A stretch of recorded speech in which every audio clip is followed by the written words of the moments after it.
પાઠ 4 કર્મ યોગી લાલ બહાદુર શાસ્ત્રી।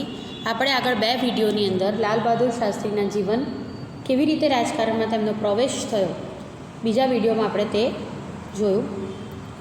હવે આગળ રાજકારણની અંદર કેવી રીતે વધે છે તે આપણે જોઈશું। इसके बाद 6 वर्षों तक इलाहाबाद की नगर पालिका में किसी न किसी रूप में जुड़े रहे। 6 वर्ष સુધી इलाहाबादની नगरपालिका में जोड़ेला रहे। मैं समझता हूँ कि इस अनुभव में शास्त्री जी के व्यक्तित्व और चिंतन को नागरिकों की समस्या से निकट से परिचित कराया। शास्त्रीजीના વ્યક્તિત્વને નજીકથી જે નાગરિકોની સમસ્યાનો પરિચય થયો તે અહીંયા काम કર્યા પછી વધારે થયો। उनके पास ग्रामीण जीवन का अनुभव था। अब इसके साथ ही इलाहाबाद नगर पालिका में जन सेवा का भी अनुभव जोड़ दिया था। लोकतंत्र की इस आधारभूत इकाई में कार्य करने के कारण वे देश की छोटी छोटी समस्याओं और उनके निराकरण के व्यवहार की प्रक्रिया से अच्छी तरह से परिचित हो गए थे।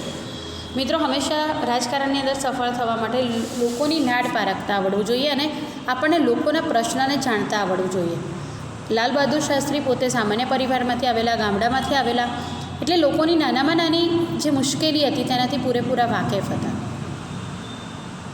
कार्य के प्रति निष्ठा और मेहनत करने की अदम्य क्षमता के कारण सन 1936 में वे संयुक्त प्रांतीय व्यवस्थापिका सभा के लिए निर्वाचित हुए।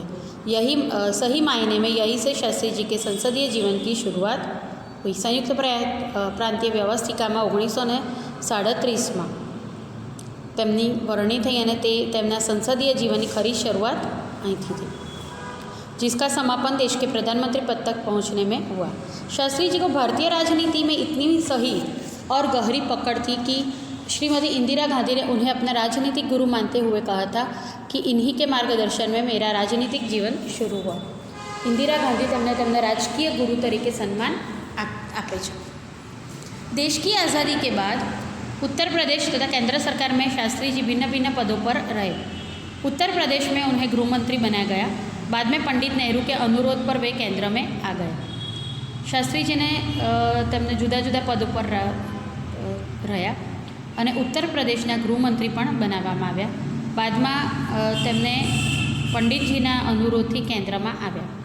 केंद्र में उन्होंने रेल और परिवहन, संचार, वाणिज्य, उद्योग और गृह जैसे महत्वपूर्ण मंत्रालयों में मंत्री पद संभाला। केंद्र में तेमणे महत्वना मंत्री पद जेम के रेल, परिवहन, संचार, वाणिज्य, उद्योग और गृह खातों आ बधा महत्वना खाता संभाळ्या। इन पदों पर रहते हुए शास्त्री जी ने अपनी जिस प्रशासकीय दक्षता का प्रमाण दिया वह हमारे देश के लिए एक उदाहरण है। सफलतापूर्वक बद्धा ज होद्दा तेमणे निभाव्या। अपने मंत्रालयों का कार्यों में उनका दृष्टिकोण अत्यंत व्यवहारिक तथा सभी प्रकार की औपचारिकताओं से परे होता था। वे अपने को कभी भी अपने पद के कारण ऊंचा नहीं मानते थे। उनकी बड़ी सीधी सी धारणा थी कि वे जनता के शासक नहीं बल्कि जनता के सेवक हैं। ऐसी भावना से कार्य करने के कारण उन्हें अपने मंत्रालय में तो लोकप्रियता मिली, साथ ही साथ सारे देश की लोकप्रियता मिली। તેમની કાર્યપ્રણાલીથી તેમની સાથે કાર્ય કરતા લોકો જ નહીં परंतु देश में लोगों ते लोकलाड़ीला बना। इसी लोकप्रियता का परिणाम था कि पंडित नेहरू के निधन के बाद देश ने उन्हें प्रधानमंत्री के रूप में स्वीकार किया और एटले ज पंडित नेहरूना निधन बाद तेमने प्रधानमंत्री पद माटे नियुक्त करवामां आव्या।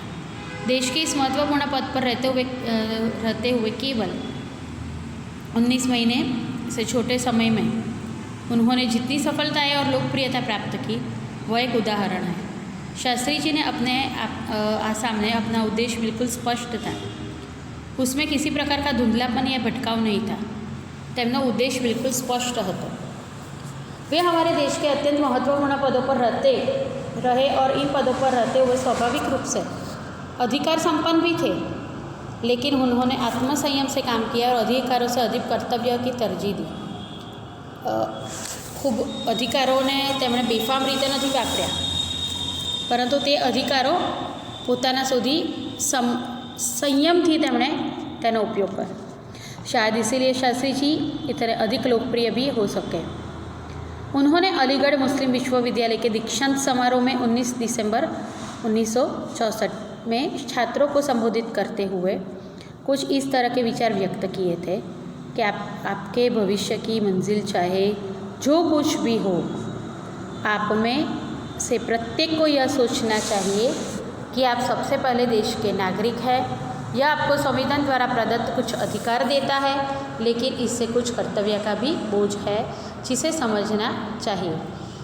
हमारा देश लोक प्रजातांत्रिक है जो निजी स्वतंत्रता देता है, लेकिन इस स्वतंत्रता का उपयोग एक व्यवस्थित समाज के हित में स्वेच्छा से लगाए गए प्रतिबंधों के तहत होना चाहिए।